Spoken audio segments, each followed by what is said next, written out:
അതിന് മറുപടിയായി രാമൻ പറഞ്ഞു, നിന്റെ പൂർവ്വജന്മത്തിൽ ഒരു തെറ്റും ചെയ്യാത്ത ഒരു വ്യക്തിയെ തെറ്റിദ്ധാരണയുടെ പുറത്തു ചെയ്യാത്ത കുറ്റമാരോപിച്ചു പരിഹസിച്ചു.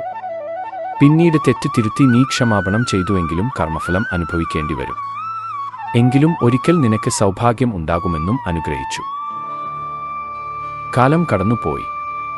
കലികാലത്തിൽ ഗുരുവായൂർ പുരം വാഴും ഉണ്ണിക്കണ്ണൻ തന്റെ മായാലീലകളാൽ പൂന്താനം, കുറൂരമ്മ, മേൽപ്പത്തൂർ എന്നിവർക്ക് ദർശനം അരുളിയതുപോലെ ഉണ്ണിക്കണ്ണൻ തന്റെ കളിത്തോഴനായി കരുതിയിരുന്നൊരു ബാലനുമൊത്തു കളിക്കുകയായിരുന്നു.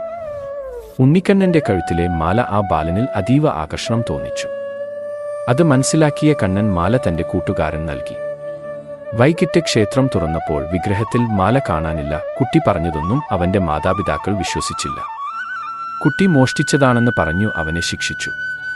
വിഷമം സഹിക്ക വയ്യാതെ കുട്ടി മാല തന്റെ മുന്നിൽ കണ്ട കൊന്നമരത്തിലേക്ക് വലിച്ചെറിഞ്ഞു. മാല വന്നു വീണ കൊന്നമരം സ്വർണ്ണ പൂക്കളാൽ ശോഭിച്ചു. എല്ലാവരും